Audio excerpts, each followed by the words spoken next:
Welcome to our next module. In this module, we will be discussing the Articles of Confederation, how it was set up. But before we do so, we have a little definition for you. Confederation, system in which the legal power of government sovereignty, we keep coming back to that word, right? Where the sovereignty is held by the member governments. The central government only has the powers given to it by the individual governments. If you remember from previous modules, we talked about sovereignty, and also at the tail end of the Declaration of Independence module, we talked about how each of the states viewed themselves as sovereign nations. They were just coming together collectively, really for security, basically.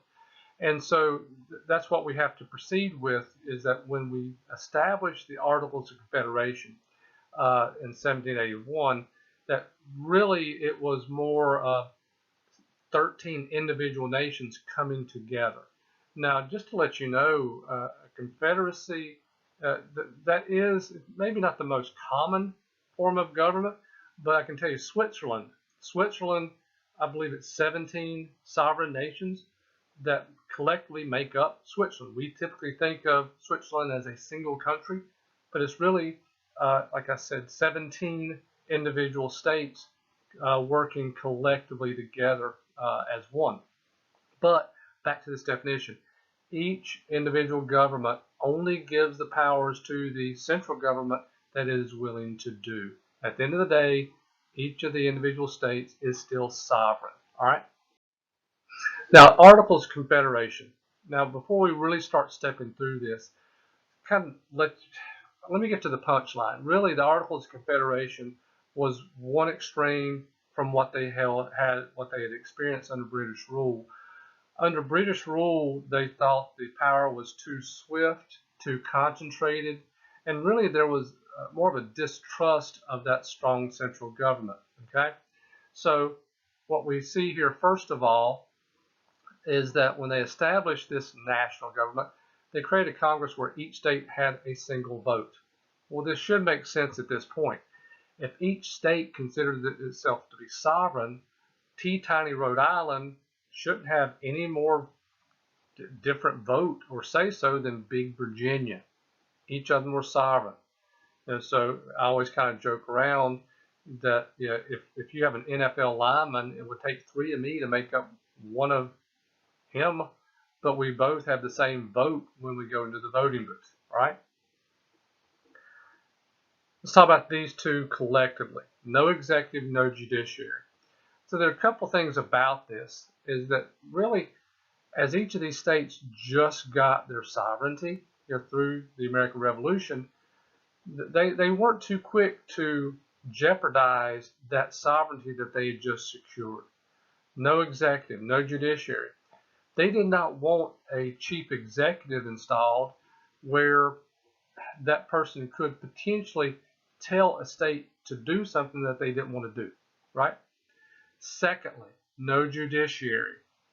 They did not want to establish a national court system that would undermine the courts of any given state. They didn't want to get into this whole thing, well, Virginia's, you're doing it this way, but you shouldn't be. They wanted to leave those two items alone. Could not regulate interstate commerce. Now, when you think about the states when they came together, really collectively it was a united, we stand divided, we fall scenario. They wanted to come together for military and economic security, but and really I can't underscore how important this power can be. And so what you have here is that, we'll see this in a subsequent module, when the states didn't play nice with each other when it came to economics and trade, there was no referee. So under Articles of Confederation, the national government could not regulate commerce in any way. Could not tax, all right? Only request money from the states. I always ask my students, okay, if the IRS said pretty please, how many of you would pay your taxes? I get a few chuckles and I don't get too many hands raised at that point. But that's kind of where we were. That's one thing we have to understand. Anytime a government is created, is expected to do some good, right, on behalf of society. But it does take resources, and that's where the taxes come into play. And so in this case, the national government, it was important enough to create, but there was no mechanism to obligate the states to contribute to the running of that government. Could not draft, only request.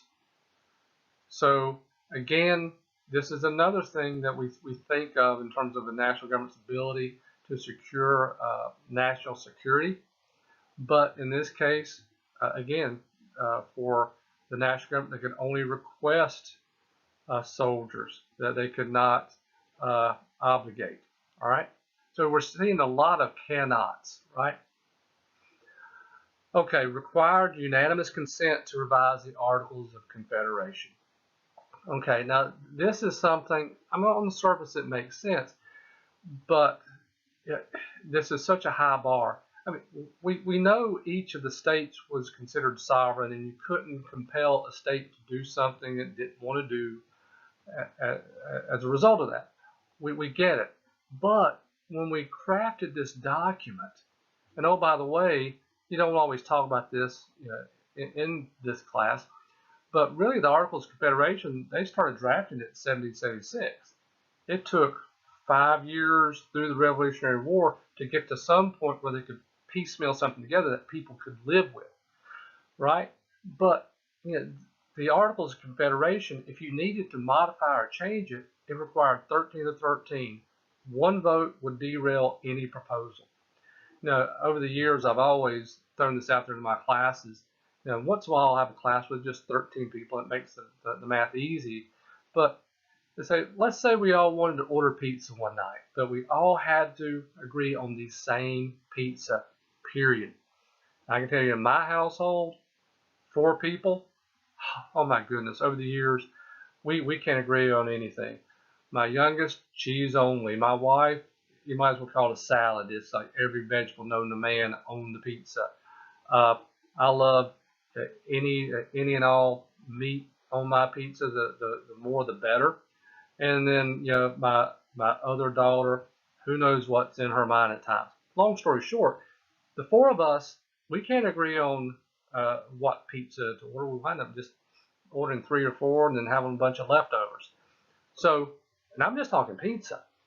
So now when you're talking about really consequential issues and items related to the running of government, I mean really 13 of 13 unanimous consent to revise the document, the government, that's really unrealistic. All right. No enforcement powers. Above and beyond any of this, whatever authority, powers the national government was given under the Articles, there was no mechanism to enforce. So as far as the only real powers the Articles of Confederation provided to this new government, declare war and peace, manage foreign relations, establish an army and navy, issue and borrow money, and control Indian affairs. But let's talk about these one at a time. Declare war and peace, establish an army and navy, oh fine and good, but you can't draft. Manage foreign relations, well guess what? Only France and the Netherlands, we recognized our sovereignties. Issue and borrow money. But at the same time, the states have the authority to do that too. So we see here there are some authorities that the national government was provided, but what we're really talking about here as it was drafted was a government without any teeth, without any force to it. One extreme to the other. Government ill-equipped to manage a lot of the issues that had been going on that they would see throughout the 1780s. With that, that's the end of this module, and we will pick it up with the next one. Thank you.